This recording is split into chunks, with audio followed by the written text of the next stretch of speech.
In a dark wooden house, sometime in the 14th century, the night is long and quiet. The fire has burned low. The room smells faintly of smoke and wool. A man opens his eyes. He does not panic. He does not think something is wrong. He simply wakes. There is no clock to consult, no number glowing in the dark, no sense that time is being stolen from him. This waking is familiar, expected, part of the night. Now compare that to what happens when you wake up tonight.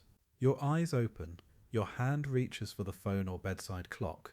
You see the time.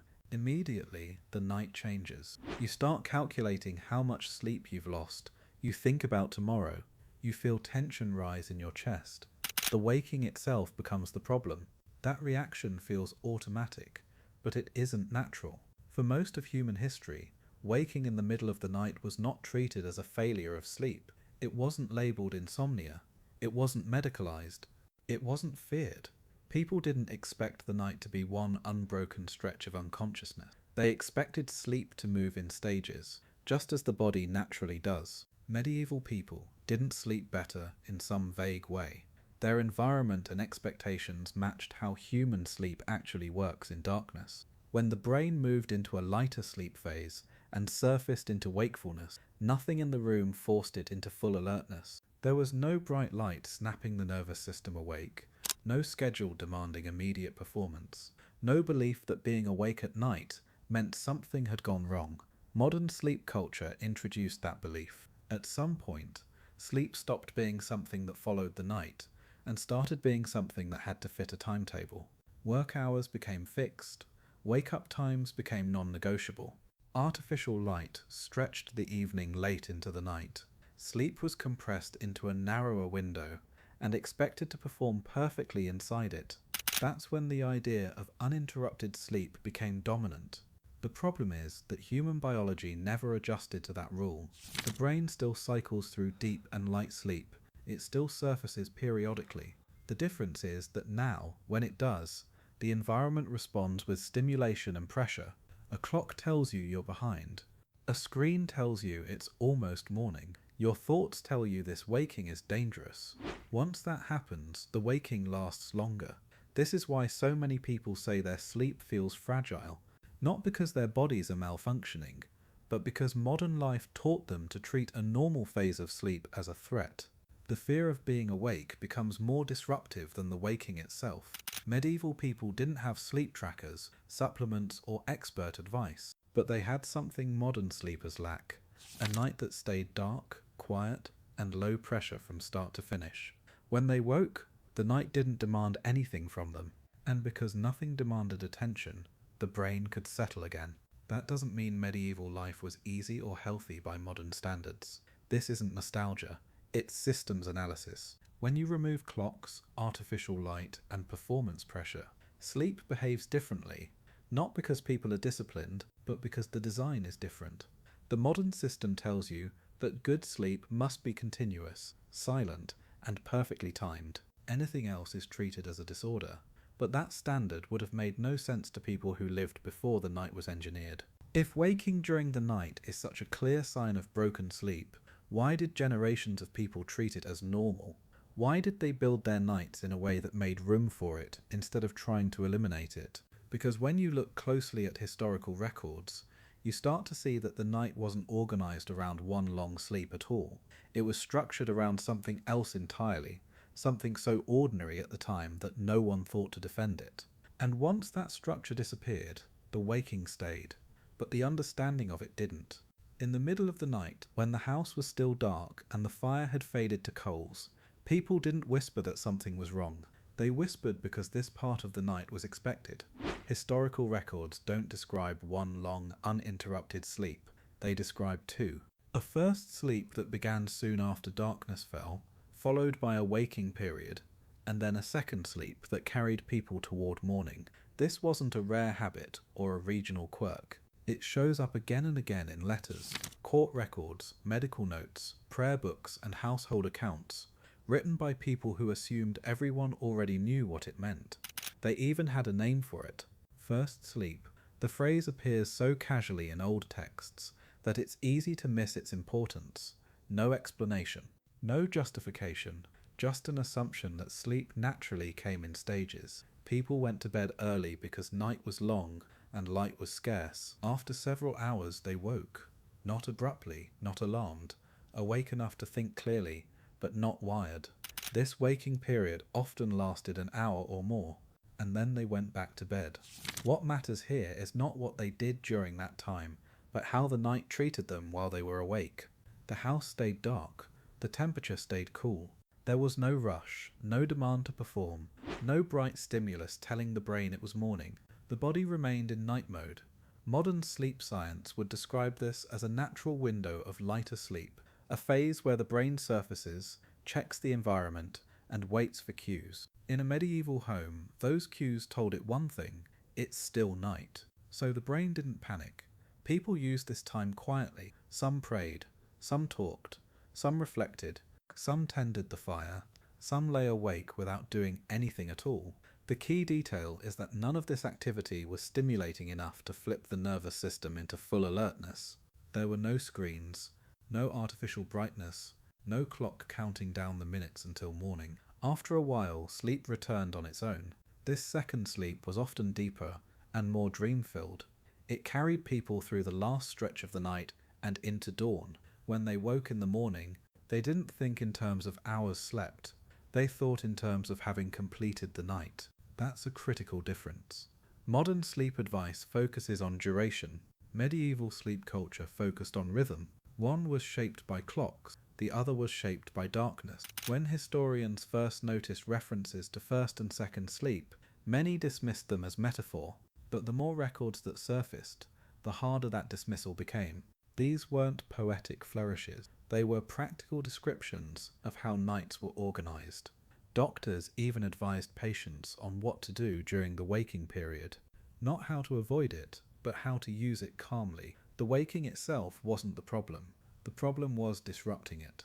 This is where the modern confusion begins. Today, when someone wakes at night, they do it under bright light, with constant time awareness, and with a belief that they are failing.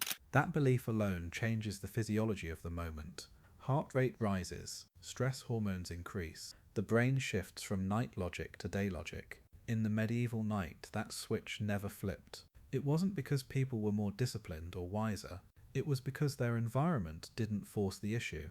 The night stayed intact from sunset to sunrise. Sleep flowed with it instead of fighting it.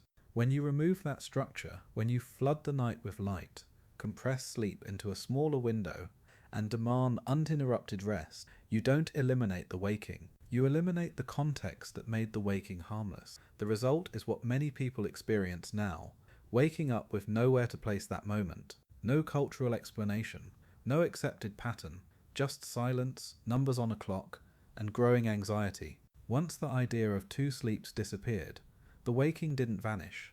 It simply became misunderstood. And that misunderstanding is still shaping how we think about sleep today. Because if the human brain naturally expects a pause in the middle of the night, then the real question isn't why people wake up at 3 a.m.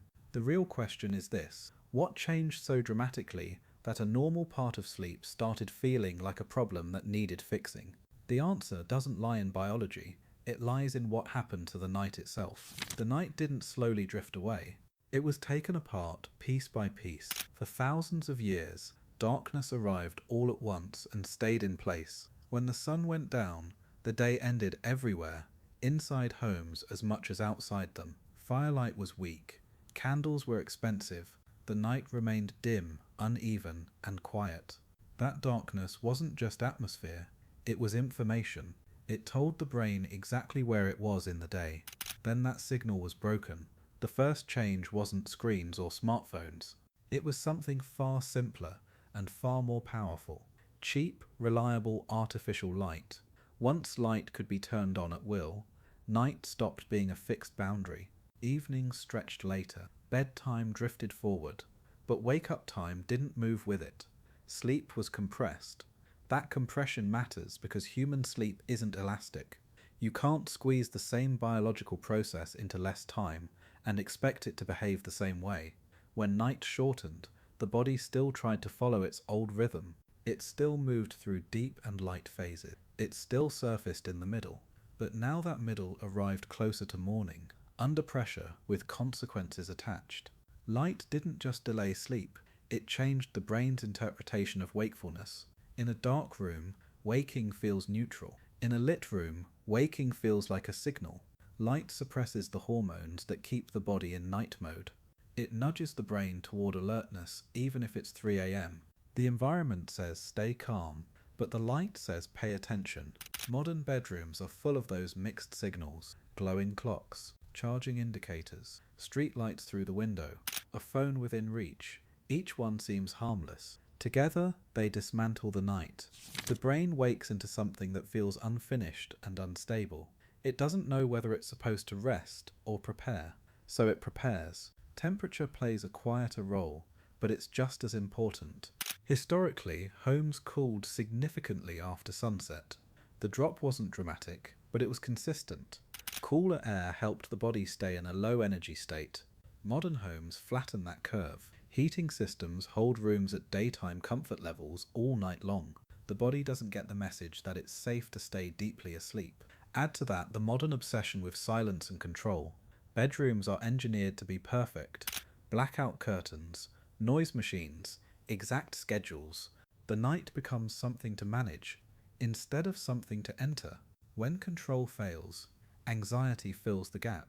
None of this means modern people are fragile. It means the environment is confusing. The medieval night gave the brain one clear instruction: it's dark, it's quiet. Nothing is expected of you. When people woke during that night, their bodies stayed inside the same rule set. No new signals arrived to pull them out. The modern night does the opposite. It introduces daylight cues into darkness. It introduces urgency into rest. It asks the brain to sleep deeply while surrounding it with reminders of time, responsibility, and stimulation. And then we act surprised when sleep becomes unstable. This is why advice alone doesn't fix the problem. Telling someone to relax at 3 a.m. doesn't undo the signals filling the room. The brain isn't failing to cooperate. It's responding correctly to the environment it's in. If artificial light, fixed schedules, and controlled indoor environments reshaped the night this completely, then when did this transformation actually happen? And how quickly did it rewrite what people believed normal sleep was supposed to be? Because the disappearance of two-part sleep wasn't gradual over centuries, it happened fast. And the moment it vanished lines up almost perfectly with one of the most disruptive changes humans ever made to daily life. The night didn't disappear because people forgot how to sleep. It disappeared because the world stopped allowing it to exist. The break came when time itself was reorganized. Not gradually, not philosophically, but mechanically. Before factories, time was local and flexible. Dawn mattered more than minutes. Work followed light, weather, and season. Nights were long in winter, short in summer, and sleep stretched or compressed naturally around that reality. Then work stopped following the sun. Factories required synchronization. Bells rang at fixed hours. Shifts began whether it was dark or light. For the first time, large numbers of people had to wake at the same moment every day, regardless of season. That single demand changed the value of sleep overnight. Sleep was no longer something that adapted to the night. It became something that had to fit a schedule. Two-part sleep didn't survive that transition. A long waking period in the middle of the night was suddenly inefficient. If you had to be on your feet at a precise hour, any wakefulness before morning became a liability.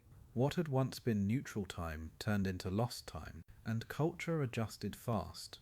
Medical writing shifted tone. Waking at night began to be described as a disturbance instead of a phase. Advice stopped asking how to pass the waking hour calmly, and started asking how to eliminate it. The goal wasn't rest anymore. The goal was uninterrupted performance. Artificial light accelerated the change. Gas lamps, then electric bulbs, pushed evenings later without moving mornings at all. People went to bed later, but still had to wake early. Sleep pressure increased. The old rhythm fractured. In that environment, waking at night felt different. It happened closer to morning, under tighter constraints, with consequences waiting. That's when the anxiety arrived. The waking hadn't changed. The cost of waking had. Anything that interrupted it was treated as a threat to health and productivity.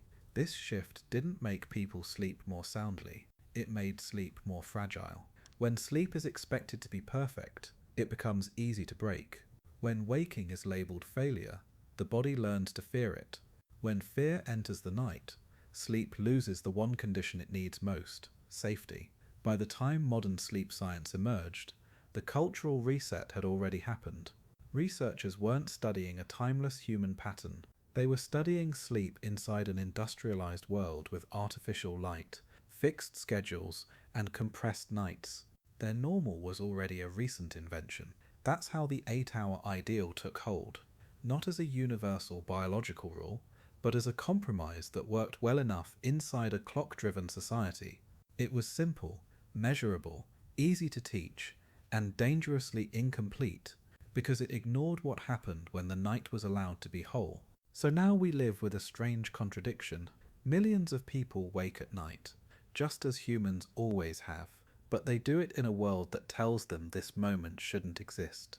The result isn't just lost sleep, it's lost confidence in the body itself. If the night was redesigned for industry instead of biology, and if our brains never fully adapted to that redesign, then what parts of the older system still work, quietly and reliably, inside modern life? Because the most important lesson of medieval sleep isn't about history, it's about what happens when you stop fighting the night and start rebuilding it on purpose. The solution was never hidden in a pill, an app, or a perfect bedtime. It was hidden in how the night was allowed to behave. Once you strip away the modern expectations layered onto sleep, something important becomes clear. Medieval sleep wasn't better because people were tougher or wiser. It was better because the system around sleep stopped interfering at the wrong moments. The night stayed dark, time stayed vague, waking wasn't punished, and because nothing escalated, the body could settle again. That insight changes how the problem looks today. Most modern sleep advice focuses on forcing continuity. Stay asleep, don't wake up, eliminate gaps. But the historical record points to a different strategy entirely. Make the night stable enough that waking doesn't matter. When waking loses its threat, it loses its power. This is why attempts to fix sleep often backfire.